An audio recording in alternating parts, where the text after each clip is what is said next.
What is happening, YouTube? What it do? What it be? Candy back with another how-to video coming to you straight from quarantine. And this week I got a complete banger for y'all. Like I said in the previous video, it is something you ain't never seen before. I looked on a bunch of Miata pages, on a bunch of YouTube videos, and I've never seen anyone add an accessory port in a Miata. Enough talking, let's get straight into it. Okay, first let's start off with the products I'm gonna use in this video. All products are gonna be linked in the description below. Let's get into the first product. Okay, so this is the accessory port itself. This is the auxiliary and the USB. So for the purpose of how we're gonna use it, I need it to work with a microphone. So make sure you guys get the one with the 3 lines. It's also known as the 4-pole headset cable, TRRS cable. It don't matter. Make sure it got 3 lines, because that's how you know it's gonna work with the microphone. This one in particular is a flush mount. Now guys, there's a lot of different places where you can put it. Now you might be asking yourself, Candy, why are you going through the trouble? Now I hate coming into this car and having the USB on the floor right here out, sticking out through the panels. I hate the microphone that is stupid long and I don't even know where to put it. So today we're eliminating all that. I got a few other products I'm gonna be showing later in the video, but we'll get into that in time. Alright, so after you got your flush mount, the next thing you're gonna want to do is decide where in the car you're gonna put it. There's so many different places you can put in the car. Me in particular, I'm putting it right here. If you want to find out why I'm putting it exactly right there, go follow me on Instagram and check my highlights. I explain into detail why exactly I'm putting right here and why exactly I picked each of the products that I'm using in the video.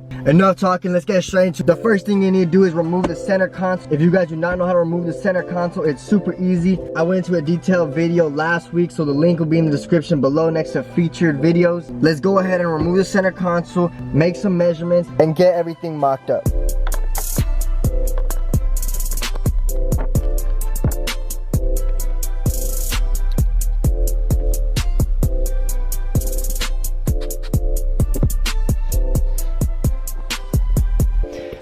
Alright, so you have your accessory port, you know where you're going to put it in the car, you took the panel out. Now it's time for the most difficult part and the most tedious part is measuring. You want to make sure you spend time on this and make sure you get it right. If you got the exact one I got, then I already did the work for you. Alright, so what I did is I got the flush mount and I put it down on exactly where I wanted it. And then I traced around with pencil. The inside square is 1 inch across and about 5/8 width. The black Sharpie is gonna be our cutout. Make sure that you guys are measuring from the lowest point. So you see where it turns flat right there? That's exactly where you want to measure from that end all the way to that end. The width is a little bit tricky, but you're gonna measure from where the black starts and the black ends. Okay, so whatever you guys decide, if you guys are gonna do the stencil way or you guys just gonna get on your flat surface and measure 1 inch and 5/8, whichever way you want to do. Now I have my square. It's a little bit off because I did mess up. We're gonna use our rotary tool that I got at Harbor Freights. I think this was like $7.99. I might be wrong, and it came with all these different attachments that I can put on it.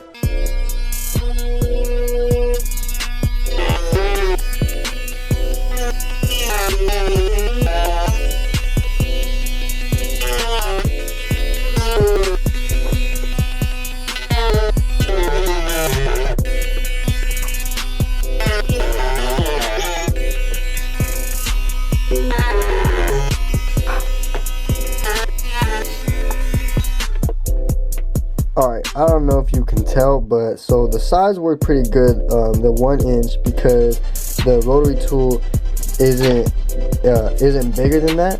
But as you can see on the sides, I couldn't go all the way through because the rotary tool is too big. I'm gonna do the rest, try to do it with the knife, so we'll see how that works.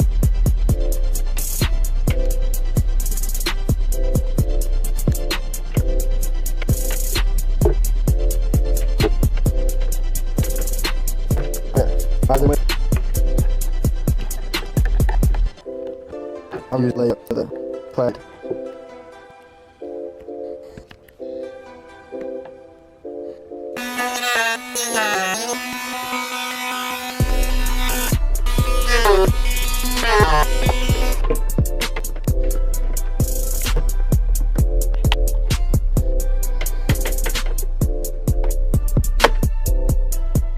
Oh Yeah.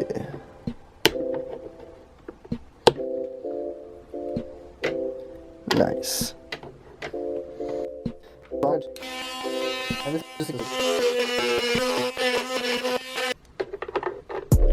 Alright, let's try the first test fit. Oh my god, way too small. Okay, so this hole is way too small, so that's no problem. I'm gonna keep filing out little by little and keep on checking until we finally get it fitted.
Alright, finally got it fitted.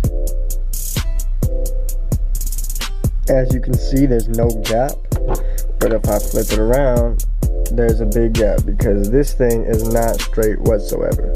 So what I did,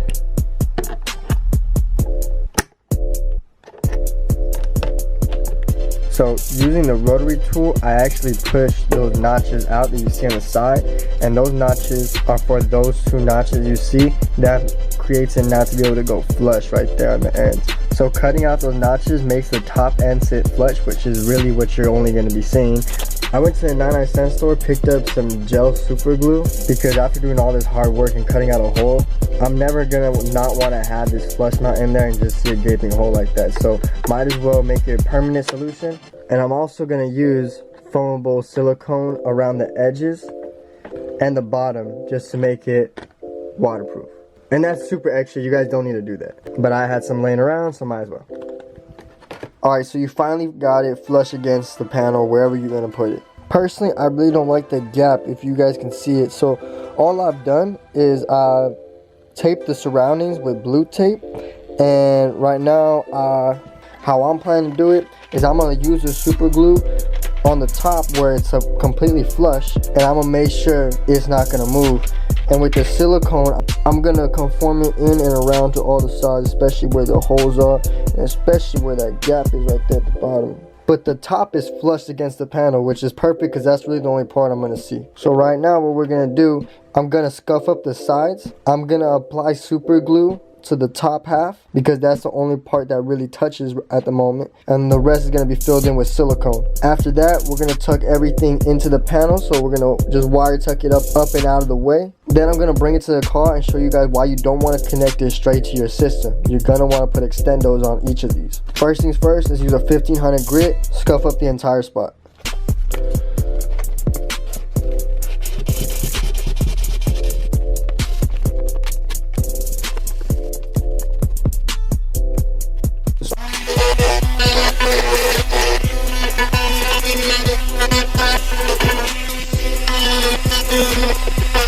It's just a little bit of scuff. I just want to make sure that both of the plastics adhere together with the super glue as well as possible.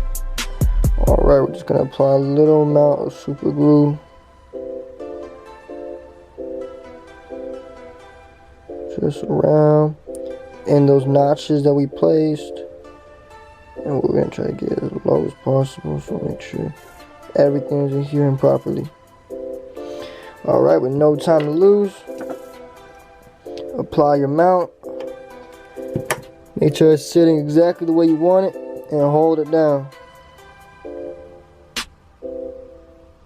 Okay, so how I'm gonna use the silicone, so I'm gonna put a dab right here on the blue tape, and I'm actually gonna use a toothpick to sculpt it in to the sides and tuck it, and I'm gonna use that to conform it. If there's any sticking out from the square, I'm gonna use a blade and just cut it off and slide it out, really just trying to sculpt it to my liking. I don't know if you guys can see that, but it's already starting to dry white, the super glue, so I'm really not liking that. I'm gonna go ahead and put the silicone on now.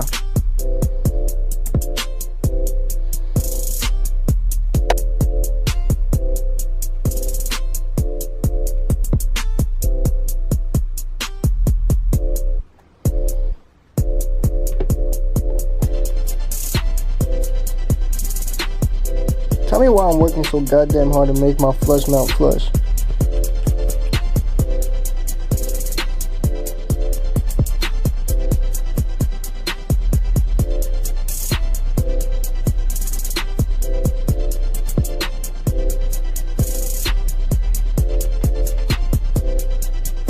What's that on YouTube? So silicone sealed up pretty good. Ooh, focus for me. So that white that you're seeing, that's the super glue drying white. The silicone actually dries clear. It was pretty easy to do. All I had to do was put silicone and I chopped it off with a blade, and I kept doing that. I did a total of 2 times. I filled it and chopped it repeatedly with silicone. I think it came out really good. As you can see, I'm gonna hit it a few times with some matte black just because I really don't like the way that silicone came out. If you guys got black silicone, then y'all gonna be chilling, but I didn't, so we're just gonna use this. This flush mount was actually such a simple install, but I made it so freaking complicated. All you gotta do is find a flat surface, drill the hole and put it in, and that's it. But in my Miata, I didn't find a flat surface that I wanted to put this, so I wanted to put it right there, and now I'm dealing with the consequences of it. And I also didn't use the right silicone, which I'm also dealing with the consequences of it now.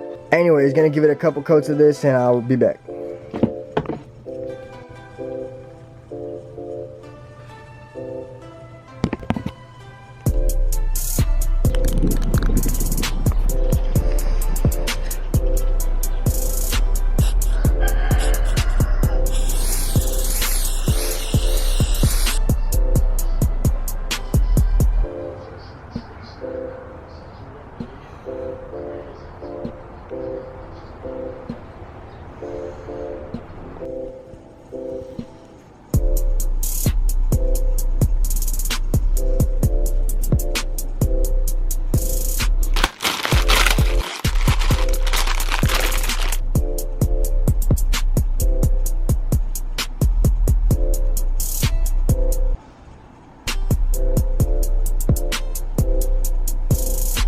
Now time to put back and tuck all the wiring.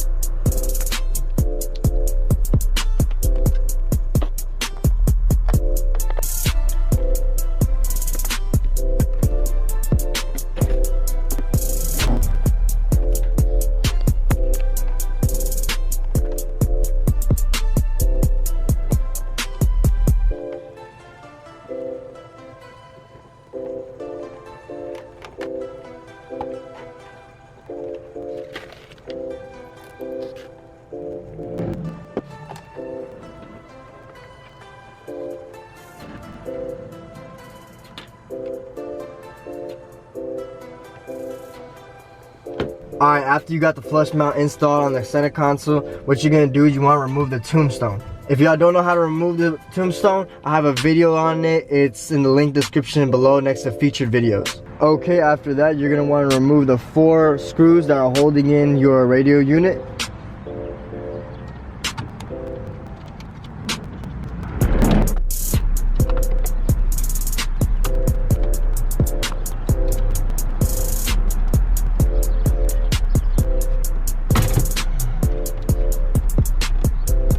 Okay, after your stereo unit is out, the next thing you're gonna need is you're gonna need extendos. This is a microphone extension cord. This is the TRRS. Link will be in the description below. You're also gonna need a USB extension. This particular one came with the unit, so I'm just gonna be reusing it. Next, you're gonna wanna locate the USB and plug in your extension. Then you're gonna wanna locate your microphone port and plug in your extension. Next thing you want to do is neatly zip tie the excess cord and route each extension female through underneath the tombstone. We're also going to put the head unit back.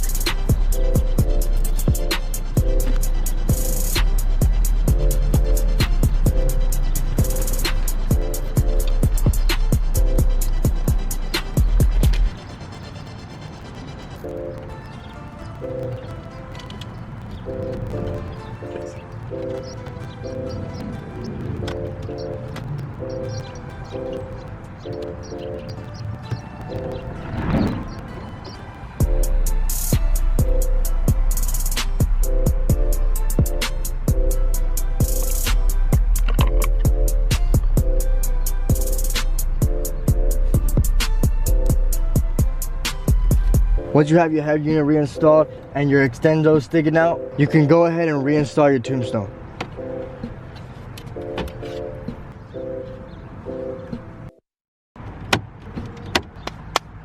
The reason why you're gonna need extension cords is because you're gonna need somewhere to unplug it when you just want to take off the center console. Even if you didn't permanently mount your access port, there's still no way of taking the access port away from the center console to safely remove the center console without removing the headstone and taking off the head unit and unplugging it from the back. So you have to use extendos. Before installing your center console, make sure you plug in all males to females.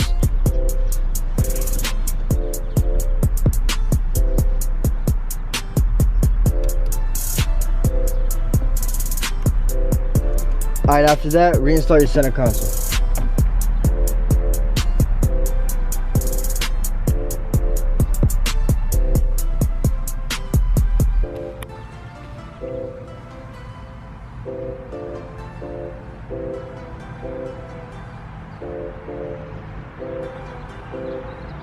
Alright, next is out with the old and in with the new.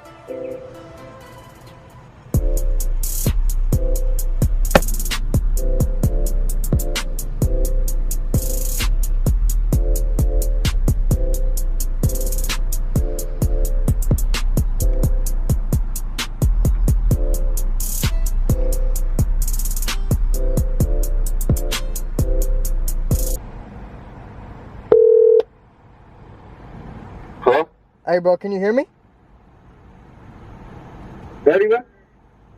Bro, can you hear me? Hello? Hello? Alright y'all, unfortunately you saw this microphone is not compatible with the car. I did try the old microphone in the access port and it did work. So that means either I got a defective one, and I did try to see if it worked with my phone, and it does work. It just doesn't work with the car stereo system for some reason. I am gonna return it. I am gonna look into getting a different one. I'm probably not gonna show that on YouTube, but if you follow me at miata, it's basically like my vlog of each how-to tutorial. Other than that, the accessory port works 100% well. It's just this defective mic, and this is definitely a lot cleaner than the wire I had sticking out, and the wire I had sticking out through the panel right there. So this is a lot better. I love it. I love the spray paint black. You don't even notice the silicone. Maybe if you look at it from the side you do, but not really from me sitting right here. Super happy with it, guys. Thank y'all so much for watching to the end. See y'all next week.